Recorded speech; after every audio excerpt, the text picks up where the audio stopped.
Well, what is it about fishing? Hard one to answer.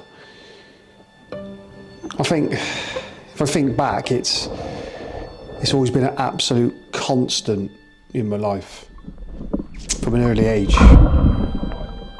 I suppose the answer to that, it changes over time as well. From the days of growing up, all the time in the world, and then hours and days and nights spent on the bank with no responsibilities, I suppose. Then wind the clock forward and here I am sat in my mid-40s, craving that sense of freedom, I suppose, and adventure. And you manage to build yourself an invisible prison through life, through work, responsibilities, family, kids, and you feel that freedom probably gets taken away to some degree, and you're always craving it, and I always crave it. And you know, fishing is obsessive. It's a selfish pursuit. Let's make no bones about it. To succeed to a degree, you have to have that element of selfishness, that ruthlessness, be a bit obsessive, and that's certainly, I land in that camp at times. And in doing that, you ignore other things in your life, like work, like family. So, yeah, sat here today, then you want that sense of adventure, that mystery, and you can achieve that anywhere, UK. But I always found like I've never been really abroad and fished those big open reservoirs, the ones where you feel like your depth. And I think that's what I crave right now. Yeah, that's what I crave.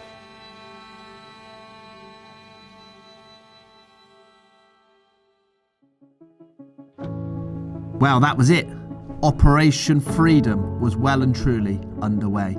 We'd had it penciled in the diary all year. In fact, we sat down in the early winter and sort of dreamt up an ideal scenario, and we penciled it in for the late autumn.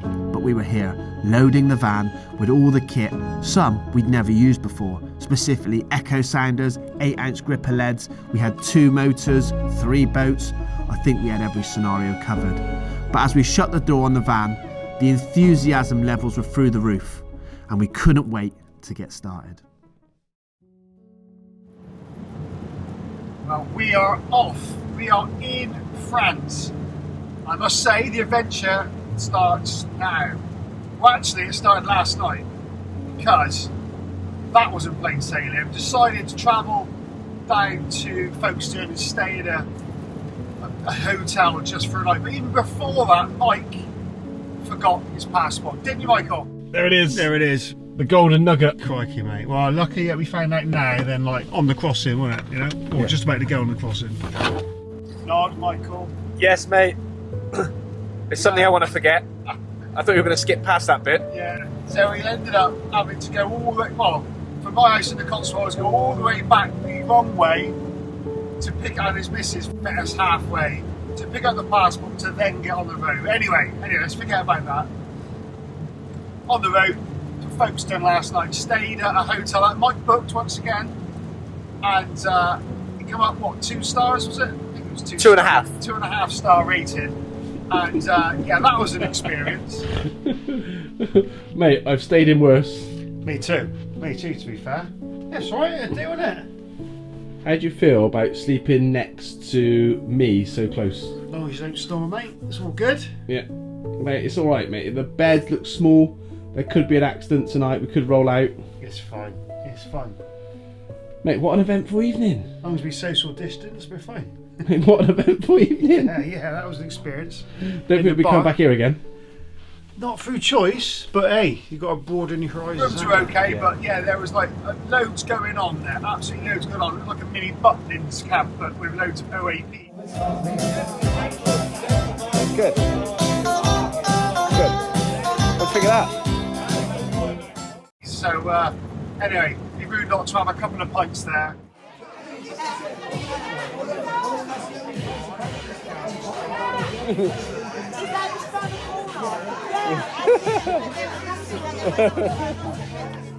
Mark with glasses. What time's the alarm set for? We'll set it for 6:30. Mark with glasses is a very unusual look. Hey, you know? Not used to seeing that. There's a very Gok 1 kind of style, that is. I look like I'm intelligent, don't I? That's Yeah, why I wear it. Joe 90. Right, all set. All set, all set. Right, let me have a look. Yeah, we're done. Got our heads down, and then we've travelled over early this morning on the tunnel, and we are now hammering towards, well, destination unknown. We've got a few areas that we're going to look at, a few bits of blue where we've been given the heads up on. We know they've got carp in, but we are virgins of this sort of stuff. We haven't done any of this style of fishing, particularly on the public lakes. So we've got, hopefully, fingers crossed, all the gear we need. We've got boats, we've got echo sounders. We've never used this type of stuff, so this is going to be a real challenge, but an adventure all the same, and can't wait. We're just getting started now, so hopefully the next time you see us, after you've done this long drive, we'll be probably looking at an expanse of water, pumping up a boat, and trying to get the rods all ready for the first night, which is going to come quickly, I know. So yeah, hope you enjoyed what's all going to set out. We don't know what's going to happen. We're going to try and document it every day, and who knows what will happen. But all we know is we're en route. We've got loads of bait. We've got some boats, and we're heading towards some hopefully big carp.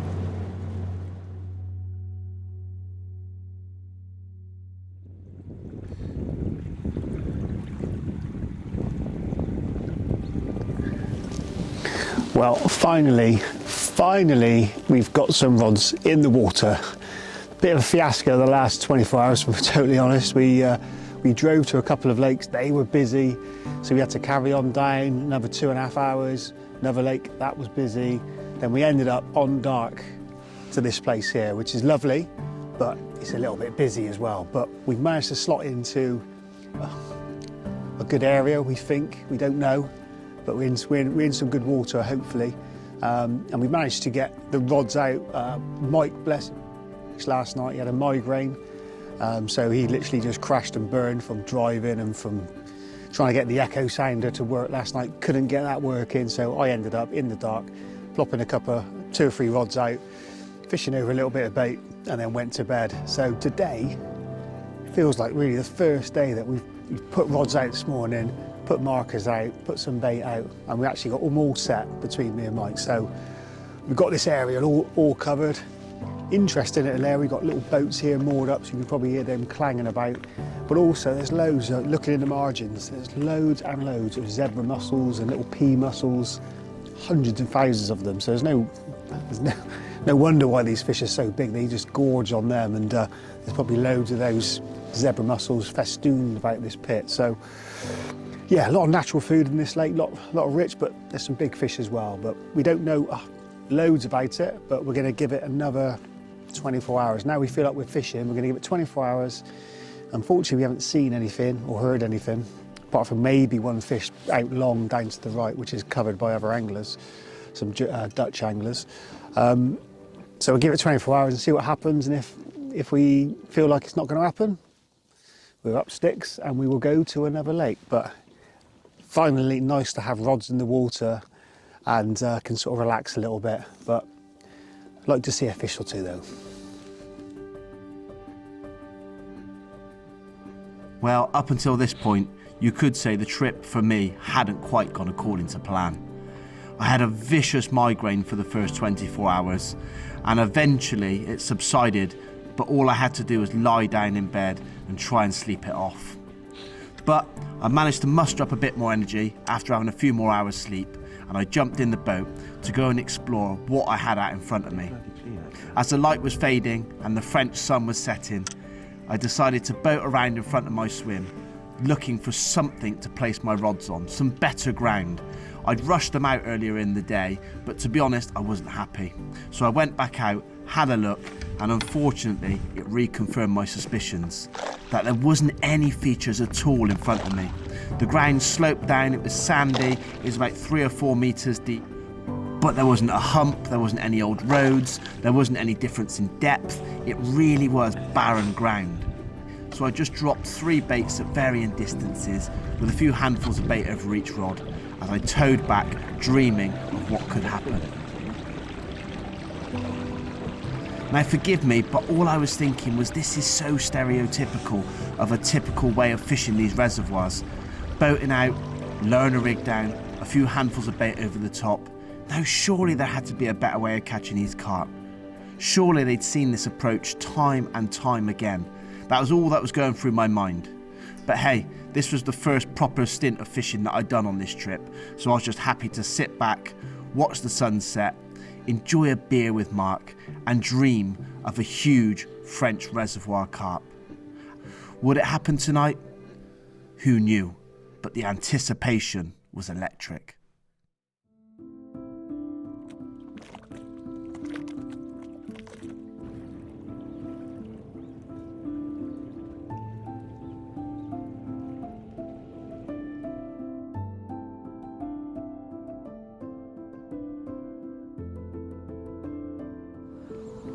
Well, as you can see, the lake behind me looks very ghostly like. The mist is rolling off, and in fact it's the first time we've been able to see the lake all morning. It's had almost like a freezing fog layer all over it. It's got all the gear absolutely soaking wet, and it feels like there was a storm last night. Definitely wasn't, but it's just this heavy weather. It's really, it's really misty, but we didn't hear anything. We haven't seen anything, and it's probably made us think that we're going to move on. We're going to change lakes. We're going to go to a different venue, and we're going to crank these in now with the big old 8-ounce grippers on. That ain't much fun, I must admit. It's a workout in the morning. We're going to pack down, get everything back into the van, which, you know, if anyone's ever done this type of fishing will know it's an absolute mission just to pack the boat down, get everything in the van. It's not as if you've just got a couple of rods and a rucksack. You know, you've got a serious bit of kit when you're fishing these public venues. But if we would have seen anything, we would have definitely sat it out. There's some big fish in here, but we haven't. So decision made. Most of the stuff's already in the van. Mark's got to go out and get his H blocks from the front of his swim in the boat, and then we'll be on the road to, we've got about 4 or 5 venues to look at. Could be another 4 or 5 hours traveling, not sure. You know, you have to assume that some of these lakes might be busy, so you need sort of plan B, plan C's in the locker. But for the time being, going to crank one of these in and yeah, get on the road. So right, here's the workout. It's definitely going to be a bit of a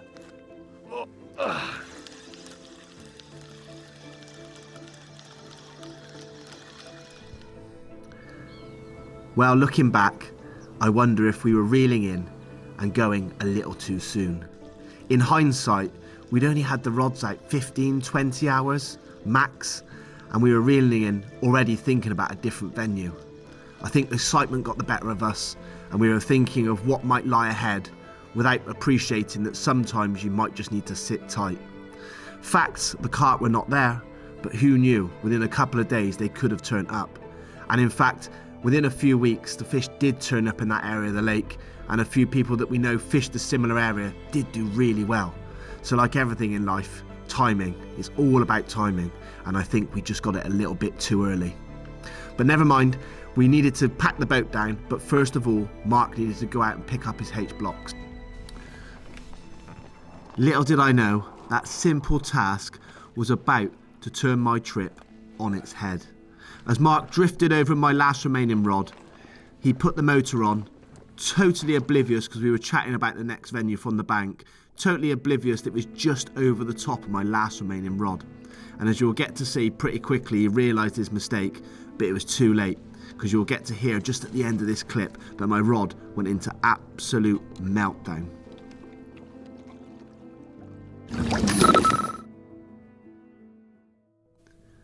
Now the result was a huge bird's nest around the motor, but what I had to do was obviously let Mark drift into the side, and I foolishly made a mistake of pulling up the motor and wrapping the braid around my hand while trying to snap it.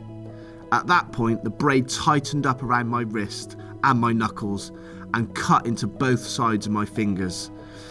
Didn't feel it at the time. It was a real deep cut. One side was almost down to the bone, but because it was cheese wire-like, I just didn't feel it. But before I knew it, I packed the boat down and we were on the road to the next venue. We could have a look at that canal if we literally get so bored trying to find lakes. Well, this is destination number 3, maybe? 3. 3. The second destination was McDonald's. Yeah. I needed that, even though we couldn't eat. Well, I couldn't eat the meat. Mike, you did us proud with a big D's, but I had to have a fillet o fish, which is all right. But look, we're here now, so we've got a big point. There's no one here on this side. There's a few guys on the far side, but loads of room. And yeah, it'd be nice to get these rods out and get away from that mist and rain that was up at the last venue, because everything's soaked. So we'll get it all dry at the least. And yeah, I can't wait. Oh, it's good. It feels good. Better get the boats pumped up. Yeah. Or the boat pumped up. Yep. Load it onto the barrow, get the echo on, have a little look around quickly, get some spots marked up, and feel like we are halfway there. Yeah, man.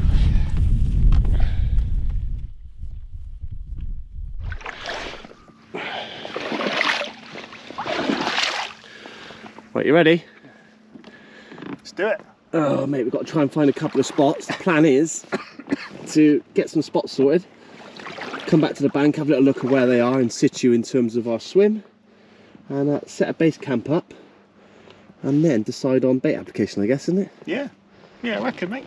It just seems a bit obvious though, doesn't it? When you look at these French publics, finding spots, dumping bait right on top of them. Yeah. They've probably seen it all before.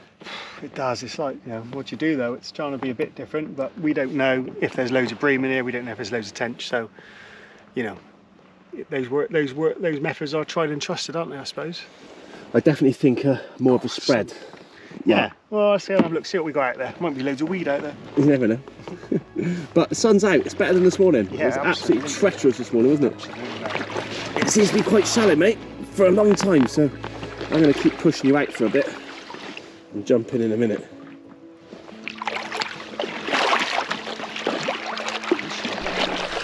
Well, like many of these French venues, this one was also days only. So by the time we got sorted, it was already dark. So all we had to do was lean the rods up against the bivvy and wait for the dawn.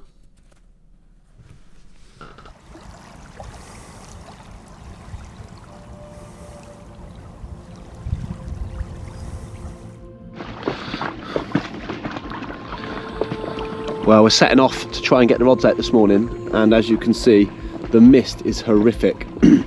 With Mark being poorly and me cutting my hand, it's not ideal, but I'm going to try and get some bait behind the markers now, if I can see them in this mist, and then, with a bit of luck, that bait will carry on working for us if we can get some rods out at some point when this mist clears, because it is crazy, crazy weather.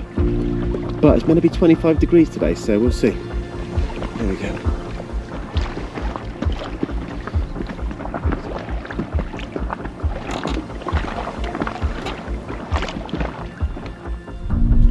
Well, if the weather looks lovely, don't let that fool you, because it has been an absolute struggle up to now. Oh my god, Mike's had a bug for the first couple of days. He's probably passed that on to me because I feel terrible today. Got a migraine, headaches, and I was sick this morning. And to top it off as well, Mike's cut his hand on some braid, which is quite a deep cut. Well, this is my hand. I'm going to try and show you, and it's pretty vicious. If you have a look at that. So it's and I got the same on both sides, and as you can see, it's a big open wound, and that was done with some braid, and I got it on that side too. So it's far from ideal. I need to go to the pharmacy and sort that out. I've been trying to dress it and clean it as best I can, and luckily I think I've saved it from going septic. But yeah, that is not helpful. But there you go. That's the trials and tribulations of why I've been really struggling on this trip. You imagine you're trying to go out in the boat, you're trying to deal with all the boat stuff, you're trying to be in and out of the water, and that is wide open and it bloody kills. Right. Looks like it's getting infected, so yeah, it hasn't been plain sailing, but we've got rods out onto good zones.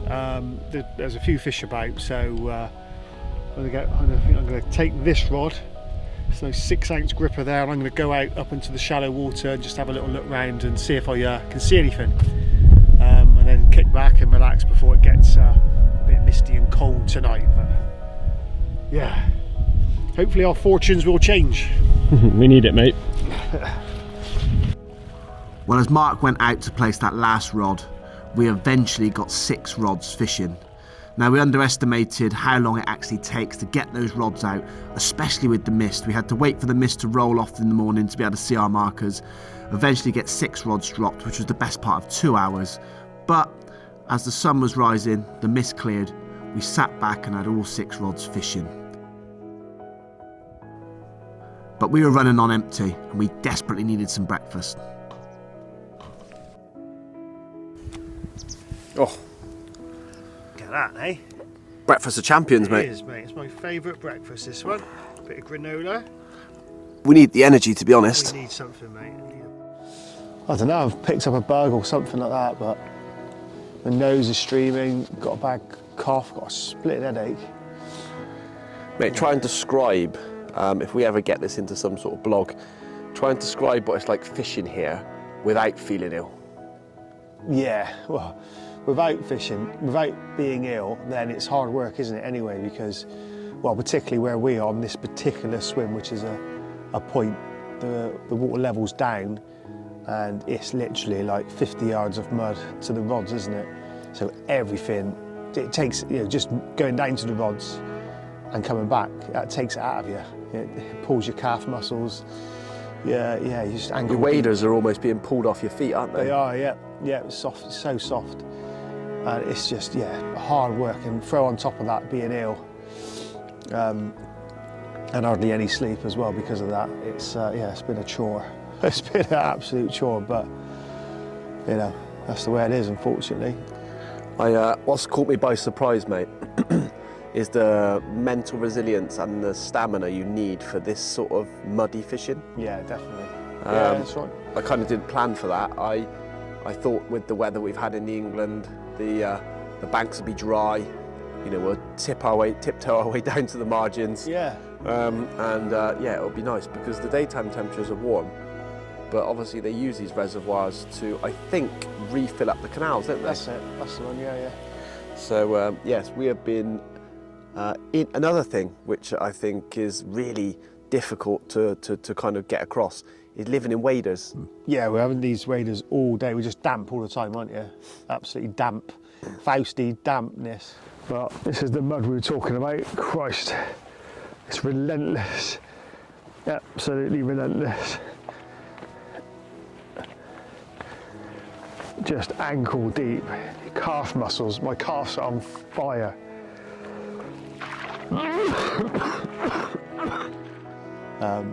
Yeah, you're just constantly wet, aren't you, really? And you've got mud, you're traipsing mud into the bivvy. It's, yeah, I suppose this swim in particular, the other swims we went around, they're lovely, aren't they? Because they're a bit steeper bank, but this one's just a gradient and it's at water level. So, yeah, we've made it easy for ourselves, haven't we? But, you know, this was the only swim available, so we had to come in here, really, didn't we? Yeah. But we'll keep soldiering on, mate. Yes, And we're just looking for a bite, right? exactly that. If we can just get one bite, Yeah. Yeah. we'll probably look to wrap it up and maybe go to a different venue. Yeah, mate, I think because we're so ill, this type of fishing is taking it out of us, isn't it? It's exhausting just to get one rod out with the boat and, you know, traipsing through the mud. We've got to put like 6 rods out, you know, that in that style. So there's an interesting canal, isn't there, that we like the look of. And I think it'd be nice to go there. It's on the way home as well, so that helps as well. Hour and a half into the journey, or taking off the journey rather. So yeah, I reckon we're going to pay that a visit at some point. We're good. But we've got a bit of time. We are working, Yeah. although 50% capacity, we've still got the rods out. That's right, yeah, we've seen fish this morning, so they've been very localised, haven't they, over to where 2 anglers are fishing and they've been catching. But this morning, the wind's changed. We've seen some fish in front of us for the first time in days, isn't it? So, yeah, mate, we've got rods on them as well, so fingers crossed. Haha, right. Put this down, mate, because that's hurting my hands.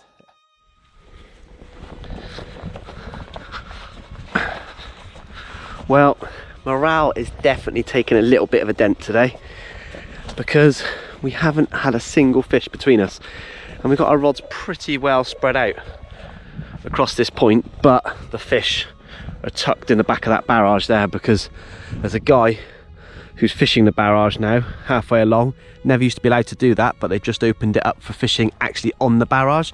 So as you can imagine, that kind of breaks up that area. Usually you'd fish from this area, and they're fishing up tight to the barrage over there, and they're catching a couple of fish a day, and it seems that all the fish are over there, which is such a shame because you can't get near them. So we're going to switch round and fish out towards here, which is a bit shallower water, but we've seen a couple. But getting to the rods is like the Somme. Look at this. It gets thicker and sludgier the closer you get to the rods until you get to this. Look.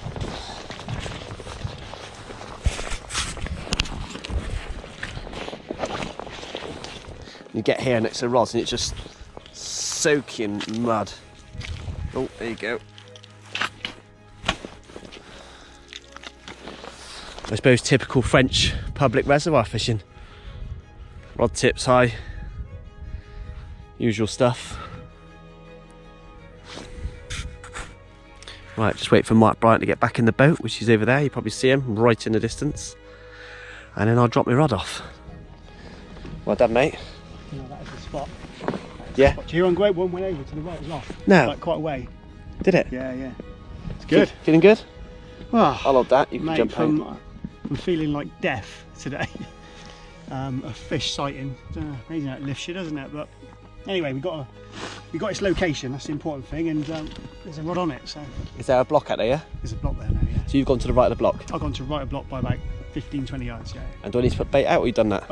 I put more bait on my side, so Yeah. you can bait. I've put a little bit of bait on You your got- side, but not. I thought you might as well do it yourself. Oh, there's a bait there. Yeah, of course. Yeah. There's loads, yeah. Go on, then, mate. Jump on out.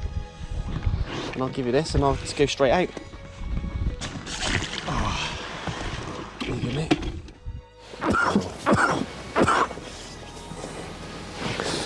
Well, in amongst all the pain of being bloody ill, it's only gone and happened this morning, which is amazing. So we've got a rather large carp just being held at the moment. The mist has cleared, finally. It was so thick that we couldn't get any, it was useless, couldn't get any filming done at all. But anyway, the important thing is we got a fish. Yes. So relieved, so relieved. Mate, it's not just any fish. Yeah, it's a corker as well, isn't it? It's a Mate, nice it's fish. not just any fish. Like we said, what did we want when we came out here? We wanted one of those big French mirrors with lips that it looked like it could swallow an orange. Yeah, yeah. Mate, they're just cut from a different cloth, aren't they? They are. I mean, Genetically, they're different. Like their whole mouth structure is different. It's just Yeah. designed for eating ridiculously sized morsels. yeah, like all your mussels we've been seeing. There's loads of mussels about that sort of big, isn't there? All around the lake, and yeah, they're well equipped, aren't they? Well equipped to deal with them. So, but yeah, mate, we got one, which is amazing. It's been a real team effort as well, hasn't it? To yeah, crikey, to get to this stage. Oh, Have you got any energy to lift it? Mate, I haven't. I've just had to have a banana. But mate, I'm sure I'll perk up once I get it out of the water. Come on.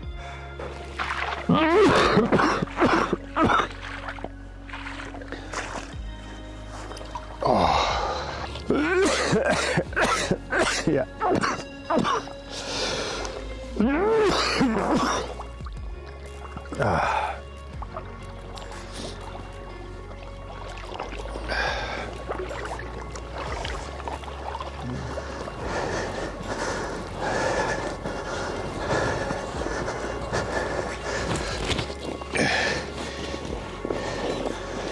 Fucking hell. The whopper. That's a big one, mate. Exhausting.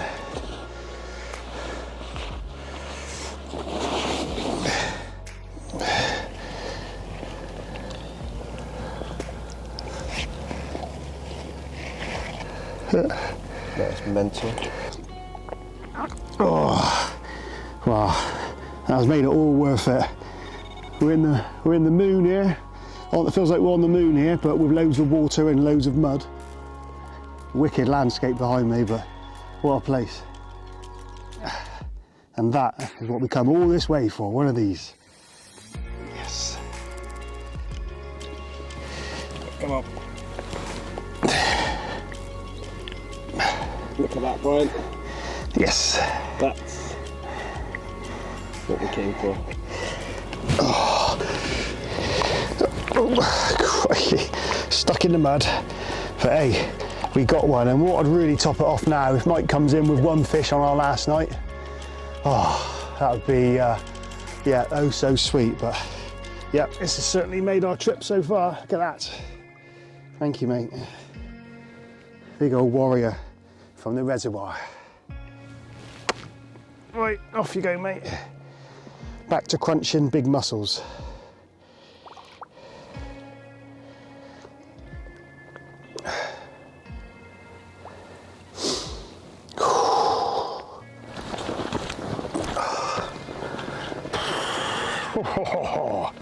That will bloody do.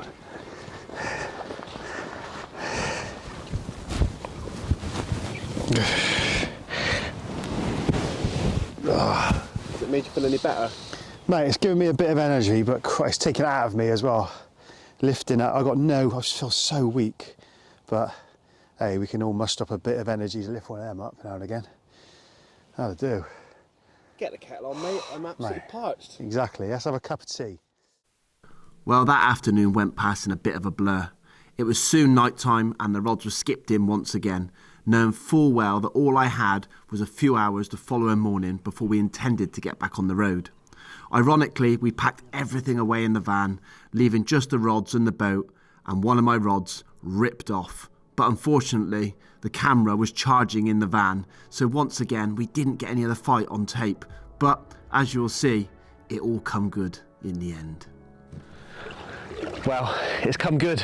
Mark's fish yesterday sort of set the tone, and we had one more night to go. And I've got one, and that's what we wanted, one each from a massive, well, a big public venue, covered in mud, all the grief. I mean, look at this. You'll have seen throughout the whole blog I've been talking about this. I've managed to find a rubber glove, which is going to be my saviour to being able to pick up this fish, because I've cut my hand really bad, as you've already seen. So unfortunately, you're going to see me lifting a carp up with a big rubber marigold. But hey, who cares, because we got one. It's about £35, something like that, £36. I don't care. I just want that picture of the lovely, sprawling French wild public countryside behind me. And yeah, we're going to pack down, get on the road, and I think we're going to go to a canal to finish off the trip with a night or two. So hopefully a little bit more relaxed fishing and no mud. Well, there we go. That's him. If he's going to let me have a look, which I don't think he is, because he's full of beans. There we are. Haha, my own French public reservoir result.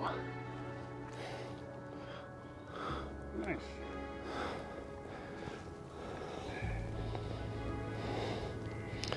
What a result, Mark. Isn't it? That'll do.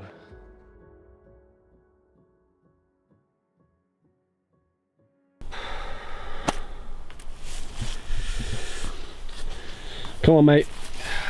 One last push. Mate. I don't think I can even get, well, I don't know where that's going to fit. It's like Jenga with the muddiest tackle we've ever seen. Look. I don't know if you can see that. Let's have a look. Oh. How do you feel? I don't know. achy, tired, absolutely exhausted.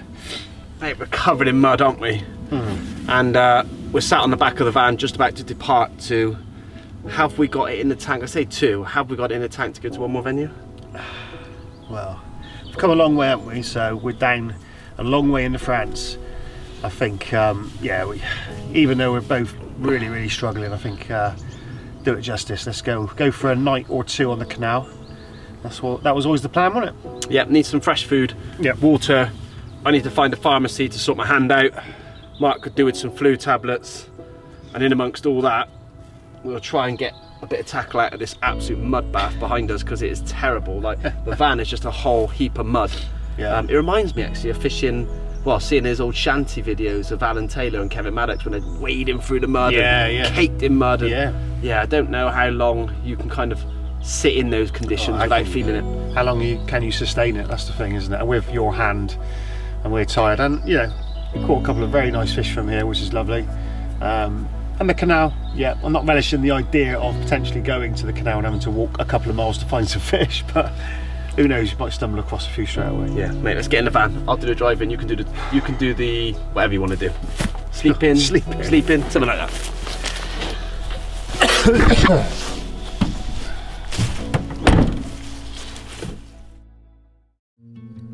Well, once again, I was back on the road, van loaded with wet, muddy kit. And as I glanced over to my left, I realised that Mark was in a bad way. He'd fallen asleep, and in fact he'd bragged only a few days prior that he'd never fallen asleep as a passenger in a car or a van. So as you can clearly see, the bug had definitely got the better of him. But we had a bit of time to kill, and with Mark's approval, we did indeed stop at that lovely canal. It was more in hope than anything else. We were both running on empty, and in fact as I loaded some stuff out of the van, Mark said he just needed to go and find a shower, so took off in hope that he'd find a warm shower with a glimmer of possibility that it might just rejuvenate him for the last few hours of the trip. Just what the doctor ordered. What do you reckon? Mate, I cannot wait to devour that. Oh, mate, I'm so hungry. And I even managed to find somewhere to have a quick shower as well. What a touch. So, Where? A gym of all places. I paid for an hour session, €8, and could use the shower. So, fresh as a daisy now. Still feel terrible. So I think we're going to fish here tonight, Mike, aren't we? But if I'm struggling tomorrow, I think we might have to call it quits because yeah, I'm really struggling at the moment. But Yes, mate. And just for those wondering where we are, we're at a canal. This canal, this little stretch here, is about 2 kilometers long, and it's got 4 or 5 20 kilo carp in. which is £44, isn't it, in our money? £44, yeah. So I mean, where'd you start? It's long and straight. We've done no pre-baiting, so it's really going to be a real potluck chance if we get one tonight. Yeah, just drop in and put them out. You've got a chance, haven't you? So close to the van, it all works, innit? A couple of pizzas. Yeah. Life is good. Yeah, I'm going to drop them in up there a little bit, Mark, and Yeah, yeah, I'm going to do the same down there. Get the tent up and try and get some sleep. yes. Let's be quick. Well, that didn't happen. And as I reflect back, we're pretty sure that both of us had some form of COVID bug. Home was already firmly fixed on our minds. We wanted the trip to include freedom. We wanted a sense of adventure. We wanted to feel out of our depth. We wanted to have angling situations we'd never experienced before in 30 years as an angler. And this trip ticked every single one of those boxes and a whole lot more. But not only that, this trip cemented a 25-year friendship. We were at our lowest points during this trip, and not once did we squabble, bicker, argue, or raise our voice. In fact, the complete opposite. We pulled together as a team and created memories that will last a lifetime. Come on. Look at that, Bryant. Yes. That's what we came for. Oh, mate, what a result this is. £45. Oh, it's made it all worth it. All worth it. As I reflect back now, almost chuckling to ourselves, that I feel most of this with my left hand, so apologies if some of it was a bit wobbly. But in hindsight, do you know what? It was always going to be a bit raw. And in fact, it's very easy to see your best bits on social media or only show the success in video form. Well, this trip, as you clearly see, was more struggle than success. Did it again. That's mental. But despite all that, since we've been back, we've not been able to think of much else apart from more wonderful European adventures. And our advice is simply, don't overthink it. Jump in the van. Go in search of your bit of unknown.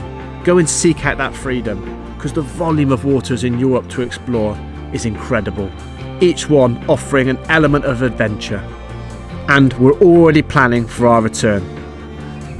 So until next time, I hope you find your little slice of freedom.